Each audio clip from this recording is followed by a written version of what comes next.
네, 앞서 기업인들의 목소리를 들어보셨는데요. 1945년 8월 15일 광복 이후 70년 대한민국은 이렇게 변했습니다. 경제력은 무려 3만 1,000배나 늘었고요. 1인당 국민소득도 7만 원에서 3,100만 원으로 뛰었습니다. 네, 광복 당시 2천만 명이던 인구도 5천만 명에 육박해 2.4배가 증가했는데요. 최영일 시사평론가와 함께 광복 이후 달라진 대한민국의 모습을 면밀히 짚어보겠습니다. 어서 오세요. 안녕하세요. 저희가 앞에 소개를 좀 해드렸습니다만 오늘은 그래픽을 많이 준비를 해봤습니다. 네. 광복 이후 70년 많은 것들이 변했는데요. 먼저 GDP, GNI 이런 그림을 저희가 준비를 해봤는데 한번 보시면서 말씀을 나눠보겠습니다. 일단은 GDP가 1,485조 원인데요. 네. 61년 만에 3.1만 배나 올랐고 세계 13위를 기록하는가 하면 물가가 49년 만에 36배나 올랐다고 하는데 참 많이 올랐네요. 이런 경제 발전 속도에 대해서 어떻게 분석하고 계신지 먼저 들어볼까요? 이건 이 수치로 보면요. 네. 통계청이 발표한 자료입니다만 네. 우리 스스로는 좀 자랑스러워할 필요가 있다. 광복 70주년을 맞아서 예. 양적 성장의 면에 있어서는 우리가 정말 세계 어느 나라와 비교해도 가장 기적적인 일을 이뤄낸 게 사실입니다. 네. 2차 대전 패전국인 독일이 지금 EU 안에서 굉장히 주도적인 이 경제 선진국으로 이제 자리매김했잖아요. 예. 그 라인강의 기적이라고 불렀는데 우리는 지금 수치를 보면 한강의 기적, 1,000배의 GDP, 예. 국민 총생산이 늘었다 해도 막대한 것인데 아까 3.1만 배라고 말씀하셨지만 예. 정확하게는 3만 1,000배가 늘어난 겁니다. 아. 3만 배가 늘어났다라고 하는 것은 초유의 네. 일이고요. 우리가 최빈국이었거든요. 예. 6.25 전쟁이 끝난 53년만 봐도 45년 해방이나 53년이나 더 이제 이 경제는 후퇴하고 있었는데 예. 그 상황 대비 지금으로 보면은 지금 우리가 지난해 대비로 보면요. 세계 13위의 경제 대국. 그리고 수출은 세계 6위입니다. 네. 올해 수출은 이제 흑자 행진이지만 우리 경제가 저성장이다라는 예. 고민을 많이 하고 있음에도 불구하고 세계 6위의 수출, 세계 13위의 경제 대국. 이건 굉장히 놀라운 발전이고요. 예. 이 GNI라고 부르는데 1인당 국민 소득을 보면 이 53년 이 전쟁이 끝난 시점을 기점으로 해서 67달러예요. 67달러가 지금 우리가 3만 불에 진입을 못해서 매우 안타까워하고 있습니다만 어쨌든 28,800달러 정도 왔으니까 이 420배의 성장이거든요. 그러니까 물가도 많이 올랐습니다. 물가도 36배가 올랐지만 예. 물가가 오른 거에 비해서는 어쨌든 국내 총생산과 개인 소득이 이렇게 일치월장했다는 점에서는 네. 우리는 정말 이 양적인 면에서는 적어도 세계적인 기적을 이룬 것은 사실이다. 근데 이것이 어떻게 불씨가 꺼지지 않고 우리가 질적인 면을 또 보완해서 균형 잡으면서 예. 지속적으로 우리가 이제 10위권 내의 경제 대국으로 이 성장을 유지할 수 있도록 할 것인가 하는 이제 70년 이후에 예. 100년, 200년을 바라보는 또 전략을 세워야 되지 않겠습니까? 네. 예, 그렇겠죠. 3만 배, 420배 이런 숫자들만 들어도 어마어마한데 네. 그만큼 생활상도 많이 달라졌다고 해요. 사실 우리가 그 세대가 아니라 살아보지 않았기 때문에 잘 네. 모르지만 승용차 대수라든지 예. 여행 경비, 내국인 여행 경비 라든지 여러 가지 생활상이 많이 변했다고 제가 한 하던데요. 고등학생 시절만 해도요. 예. 80년대 초반까지만 해도 승용차가 있는 집은 어마어마한 부자였고요. 사실은 한 이제 70년대 말까지만 해도 집에 가정환경조사서라는 걸 학교에서 줘서 쓰면 예. 전축이 있으면 부자. 아. 집에 유선전화, 그때는 휴대폰 시대가 아니니까요. 유선전화가 다이얼 전화가 있어도 부자. 텔레비전이 있어도 부자. 승용차가 있으면은 거의 준재벌 이상. 이런 상황이었단 말이에요. 네. 지금 자동차 없는 서민이 드물죠. 이거 그렇죠. 보시면 수치로 보시면 45년 해방 이후 46년에 측정해 보니까 예. 전국의 자동차가 1,000대 정도예요. 지금 국내 항공기 수가 그거보다 훨씬 많습니다. 네. 선박의 수는 훨씬 많고요. 그렇죠. 지금 네. 현재 자동차 수는 이제 이 1,500만 대를 넘어섰다. 그럼 인구 대비로 보면 3명당 1명의 차가 있는 거 아닙니까? 그렇습니다. 휴대폰은 개인이 다 가지고 있잖아요. 거의 다. 네. 심지어는 1인 1대를 넘어서기도 했습니다. 네. 1인 2대 보유까지도 이제 되는 수치예요. 그러면은 이제 이 기기, 생활 어떤 편의성 측면에서는 우리가 굉장히 놀랍게 성장했다. 사실은 국부론을 쓴 19세기 아담 스미스가 무슨 예. 얘기를 했냐면요. 그때의 현대인은 19세기 사람들이지만 중세의 왕보다 현대의 서민들이 더 과학의 혜택으로 더 편의성이 높은 생활을 하고 있다. 예. 지금 우리는 정말 70년 전에 우리 선조, 네. 할아버지 때 정도를 생각해 보면 뭐 이 정말 소득이 얼마 안 되는 우리가 비정규직이라고 푸념을 할지언정 예. 그래도 엄청난 문명의 혜택을 누리는 것은 사실인 것 같습니다. 네, 나은 생활을 영위하는 건 사실인 것 같습니다. 이렇게 경제는 고속 성장을 했어요. 근데 개개인의 삶의 질은 어떤지 한번 살펴보도록 하죠. 자살률이요. 83년에는 10만 명당 8.7명에서 2013년에는 28.5명으로 늘었다고 합니다. 네. 이건 또 어떻게 지켜봐야 자, 될까요? 그러니까 참 이게 아이러니한 일인데요. 45년 이후 해방 때 예. 자살자가 그렇게 많았을까요? 통계는 없습니다만. 예. 또 이제 우리가 전쟁을 3년 겪으면서 전사자와 민간인 희생자는 정말 많이 늘었을지언정 네. 자살하는 분들이 있었을까요?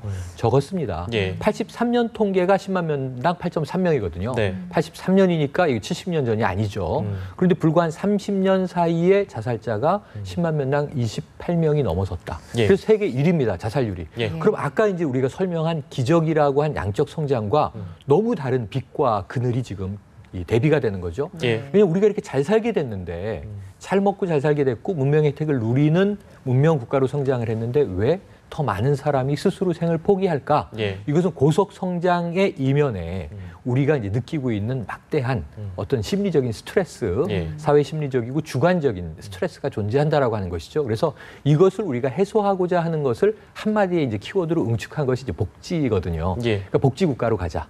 이제 삶의 양은 우리가 이 국가 공동체가 이만큼 이뤄왔는데 개개인의 삶의 질을 거기에 맞게 보완하지 않으면 네. 우리가 양적인 것만 과시하기에는 이제 부끄러운 기록도 세계 1위를 갖게 된 거죠. 그러니까 가장 심각한 게 이제 바로 이 저출산 고령화, 예. 인구 비율이 이제 변화되는 것하고요. 또 하나는 이 자살률.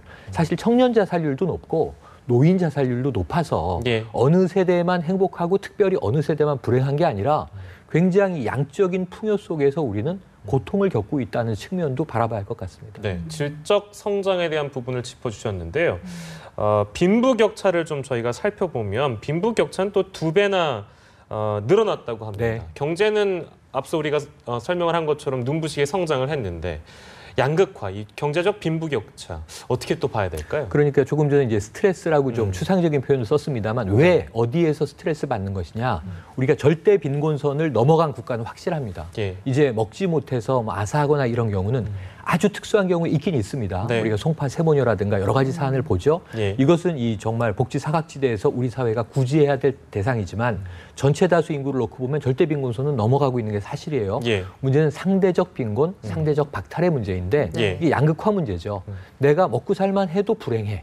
강남에서 얼마 전에 일가족을 살해한 가장이 예. 지금 굉장히 윤리적인 비판을 받지 않았습니까? 형사적으로도 이제 큰 처벌을 받게 되겠습니다만 네. 한 10억 정도 자산이 있는데 정말 나는 자괴감을 느껴서 가족들을 죽이고 스스로 죽으려고 했다. 예. 왜 이런 상황이 벌어지느냐? 이건 이제 상대적 빈곤감, 상대적 박탈감의 문제거든요. 예. 그러니까 이제 절대 빈곤의 문제가 아니다. 그래서 여기서 지니계수라고 하는 사회학 지수가 있는데요. 예. 1에 가까울수록 양극화가 큰 거예요. 우리나라가 지금 0.3 정도인데 네. 양극화 혹은 빈부격차 지수가 큰 편입니다. 그래서 그런 대목도 있고요. 기업 내를 들여다봐도 대기업은 흑자 행진이고 대기업은 유보금을 쌓고 있는데 네. 중소기업 이하 영세 상인들은 지금 죽을 지경이라는 말을 하지 않습니까? 그럼 오늘 우리가 이야기하고 있는 경제 성장의 체감 효과가 골고루 분포되면 괜찮은데 예. 아주 이제 소수의 부가 집중돼 있는 상황에서 네. 나머지 다수는 체감하지 못한다. 이것도 이제 심각한 문제인 것 같고요. 네. 그래서 우리가 복지라는 측면은 이제 개인, 국민 개개인의 삶의 질을 높이기 위한 정부의 정책이 필요하고 예. 또 한 가지는 이 부. 나라 전체에서 부를 가지고 있음에도 불구하고 양극화돼 있는 소수의 독점돼 있는 것들이 어떤 정책을 통해서 좀 펼쳐질 수 있겠는가? 예. 이것이 이제 이번 박근혜 정부에서 사실은 대선 공약으로 강조하기도 했던 경제 민주화의 문제입니다. 네. 물론 지금 정부는 또다시 경제 활성화, 저성장 기류를 벗어나기 위한 노력에 좀 집중하고 있는 상황이지만 예. 결국은 경제 활성화와 경제 민주화가 균형을 잡게 될 때 우리가 지금 이 양적 성장, 기적이 실제적으로 모든 국민들에게 다수 체감될 수 있는 이 사회로, 나라로 흘러가게 되지 않겠는가. 이게 우리가 이제 앞으로 광복 70년 이후 71년, 100년, 150년 사이에 풀어야 할 과제로 대두돼 있습니다. 네. 아까 그 저출산 고령화 문제 잠깐 언급을 해주셨는데 네. 이 부분을 숫자로 한번 구체적으로 살펴보면요. 네. 기대 수명이 2013년 81.8세에서 예. 40년 전보다 20살이 늘었습니다. 지금 그래프로 보이고 있는데 그리고 가구원 수는 그에 비해서 또 절반으로 줄었다고 하네요. 그렇죠. 예. 이거는 네. 뭐 제가 개인적으로 확증드릴 수가 있는 게 네. 제가 성장할 때는 대가족 제도였기 때문에 네. 할아버지, 할머니, 아버지, 어머니, 3남매, 7식구가 한 집에 살았단 말이에요. 예. 지금 현재 저희 가족은 4명입니다. 네. 아빠, 엄마, 아들, 딸. 근데 이게 한 자녀 가정이니까 3명인 가정이 요즘에 많고요. 예. 그다음에 이제 이 아이들이 성장해서 성인이 되면 다 자취를 하든가 뭐 자기가 이제 떨어져 나가서 일인 1가구 세대가 많아져요. 네. 그리고 이제 노인층은 사별을 하거나 황혼 이혼을 하는 경우가 늘어나기 때문에 이 할아버지든 할머니든 또 이 독거 세대 노인들이 많이 늘어나고 있습니다. 지금 1인 1가구가 전 국민 이 가구 수 분포의 한 4분의 1 정도로 육박하고 있거든요. 그럼 어마어마하게 놀라운 그렇네요. 숫자죠. 그래서 이렇게 보면은 가구 수는 늘어나는데 네. 가족 수는 가구원 수는 줄어드는 거죠. 거기에 이제 노인층이 많아지게 되고요. 지금 우리가 고령화 사회인데 곧 14%를 넘기면서 예. 65세 이상 인구가 고령 사회로 접어듭니다. 그리고 이제 65세 인구가 20%가 넘어들면 초고령 사회가 되거든요. 예. 우리는 2020년 즈음에 이제 초고령 사회로 접어들게 돼 있고요. 네. 그다음에 가구원 수의 이 해체, 분포는 가족 해체로 계속 이어지고 있는 거예요. 그렇다면 여기서 중요한 건 뭐냐면 예. 의존할 개인이 없다. 그리고 가장 큰 문제가 선진국이 이 GDP라든가 GNI가 아무리 높아도 예. 스위스 같은 나라가 한때 자살률이 높았던 게 고독사였거든요. 노인 고독사. 복지도 좋고 행복하고 내가 네. 아프면 양로원 들어가서 살 수 있게 국가가 지원해 주지만 인간이 외로우면 심리적으로 살기가 어렵다. 의존하기 어렵다. 이런 문제가 우리 사회에 이제 다가오는 겁니다. 이게 네. 어찌 보면은 선진국 병일 수도 있는데요. 한국 사람들은 특히 가족 단위로 성장해 왔거든요. 네. 이 마지막에 이제 그 대목이 나올지 모르겠습니다만 우리는 오직 인적 자원밖에 없는 나라로 교육을 통해서만 성장한 국가입니다. 세계적으로 매우 특이한 성공 사례인데요. 예. 그렇다면 그 사람이 결국은 자원이었고 예. 어떤 성장의 동력이었는데 그 사람이 스스로 행복해지지 못하는 사회에 도달했다고 판단되면 네. 우리 사회의 성장 동력은 꺼질 수도 있다. 그래서 여기서 우리가 더 광복 70년을 넘어서 예. 3만 불 시대 이상으로 가기 위해서는 양적 성장을 조금 더 질적으로 이걸 고르게 만들 수 있는 혹은 그냥 무조건 이제 평등주의나 평등화가 아니라 그야말로 자신의 창의력을 발휘할수록 자신의 삶이 행복해질 수 있는 양과지를 좀 접목할 수 있는 새로운 이제 창의적인 발상이 필요한 시대에 도달했다고 볼 수 있겠습니다. 네. 네. 여성들이 그 사회적 자원이 되는 비율은 또 얼마나 되는지 좀 살펴보도록 하겠습니다. 경제활동 참가율인데요. 63년부터입니다. 37%에서 지금 51.1%. 네. 그러니까 확연한 변화가 분명히 두드러지고 있는 것 같은데, 근데 이게 이제 여성들이 이 비율 자체가 높아졌다고 해서 이게 뭐 다 되는 거냐? 그건 아니죠. 이제 좀 우리가 좀 뒷받침해주고 맞습니다. 여성들이 좀 더 열심히 사회 진출할 수 있도록 도와줘야 되는 여건들도 좀 필요한 것 같아요. 그러니까 지금 이 사실 현재 이 51% 과반이 좀 넘어서 예. 절반 정도의 여성이 사회 활동을 하고 있다. 이건 고무적인 것인데 사실은 60, 70%까지 갈 수 있어요. 또 가야 마땅해요. 예. 지금 뭐 맞벌이가 일반적이지만 어쨌든 이건 가는 추세이고 근데 여성의 경력 단절 문제가 있죠. 예. 결혼을 해서 퇴사한다거나 혹은 뭐 임신을 해서 퇴사하거나 출산 이후에 아이 봐줄 수가 없어서 이제 커리어가 단절되는 경우를 어떻게 우리가 막을 수 있을까? 이걸 어떻게 사회적으로 좀 지원해 줄 수 있을까? 하나의 숙제가 있고요. 예. 그리고 이 37%에서 57% 하면 이제 늘긴 늘었지만 많이 늘지 않은 느낌인데 예. 여성의 직업의 질적인 분포를 보면은 더 큰 변화가 있습니다. 과거의 37%는 주로 이 그냥 막노동이라든가 시장에서 좌판, 장사, 예. 주로 이제 이 식당 종업원 이런 몸으로 하는 일이거나 혹은 여성들이 사무직, 화이트 칼라 직종에서도 예. 상고를 나와서 은행에서 이제 주로 말단 직원 이런 쪽으로 여성의 승진은 또 굉장히 제한돼 있었거든요. 네. 사환을 한다거나 예. 과거에는 그렇게 가계의 보탬이 되기 위해서 있었고요.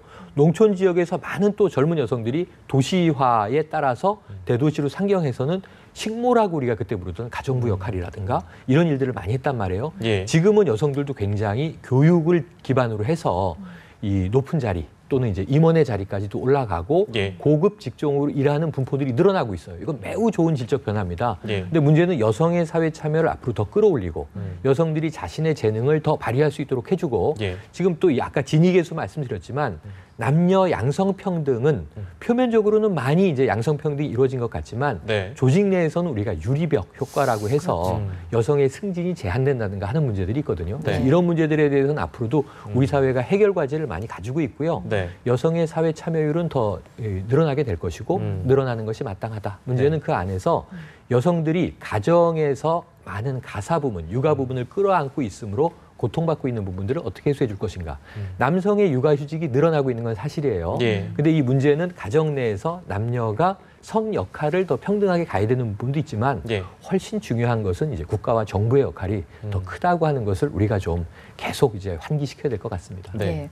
우리는 사람을 통해서 인적 자원을 통해서 성장해온 나라다 이런 말씀을 해주셨잖아요. 네. 아마 고등교육을 받은 사람들 그러니까 대학생 수가 얼만큼 늘었는지 보시면 알 수 있을 것 같아요. 3만 명, 1952년 3만 명에서 2014년에 213만 명으로 정말 크게 늘어났네요. 네, 그러니까 이제 1952년이면 이제 전중이죠. 전쟁 중이었던 과정인데 전국 대학생이 대학도 많지가 않았어요. 그래서 이제 3만 명 수준이었고요. 제가 대학 다니던 80년대만 해도 전국의 대학이 한 200개.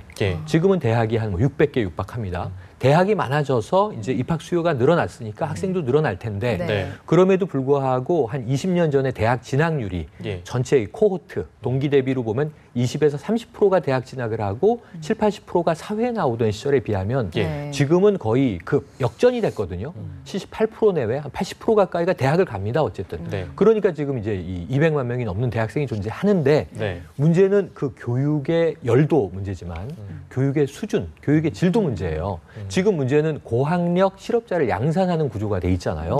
그다음에 지금은 우리가 뭘 고민해야 되냐면 대학을 나오든 대학을 나오지 않든 대학을 가야 할 어떤 필요와 재능에 의해서 갔는지 대학 기간을 거치는 것이 오히려 또 사회에서 이 자신의 재능을 발휘하는데 저해가 되는 기간이기 때문에 바로 고등학교를 졸업하고 사회에 진출했는지 그 자신의 재능과 진로 선택의 여지가 많아야 되는데 지금은 대학에 가서 시간을 보내고 남자의 경우에는 군대에 가서 왜 군대를 가서 취업이 안 되니까 제대할 때쯤엔 좀 취업문이 열릴까 하면서 계속 사회생활을 유보하는 층이 늘고 있거든요. 그러니까 우리 산업 예비군이 늘어나고 있는데 그 과정에서 심지어는 취업 의욕마저 꺾이고 자발적인 취업 포기자, 취포자가 되는 경우들도 있단 말입니다. 그래서 이런 부분은 우리가 대학생 수가 3만 명에서 200만 명 넘게 늘었다는 것에 지금 이거는 안주하면 절대 안 될 문제고요. 지금은 교육 제도의 질적 개선이 매우 중요하고 그다음에 취업과 이 교육을 맞추기 위한 개혁적인 노력이 있어야 되는데 정부도 많은 정책을 내놓고 있습니다. 문제는 이게 산관학 협력 체제, 정부와 그다음에 이제 대학 측과 그리고 일반 산업, 기업계 측이 서로 니즈를 맞출 수 있는 하나의 이 조화로운 합의점을 도출해야 되는데 우리가 노사정이 잘 타협되지 않는 것처럼 산관학은 제가 직접 다 겪어보기에는 서로 언어가 달라요. 대학이 하는 말과 기업이 요구하는 것과 정부가 추진하는 게 서로 따로 놀고 있기 때문에 이 교육 부분이 해결되지 않으면 우리가 제2의 한강의 기적, 뭐 박근혜 대통령도 자주 말씀하십니다만 이것을 이뤄내는 데는 굉장히 큰 이제 벼랑이, 절벽이 존재하는 것일 수 있다. 그래서 오늘 이 통계 부분에서 우리가 얻을 수 있는 교훈은 양적 성장과 이 질적인 아직까지 한계, 그다음에 빛과 그다음에 이제 그림자. 이걸 어떻게 우리가 2단계 도약으로 만들어낼 수 있는 것인가 하는 것을 지나간 70년 통계에서 좀 얻어내는 것이 중요하지 않겠나 하는 생각입니다. 제2 한강의 기적을 위해서 우리가 참 챙겨야 될 게 많다. 맞습니다. 이렇게 정리하겠습니다. 지금까지 최영일 시사평론가였습니다. 고맙습니다. 고맙습니다.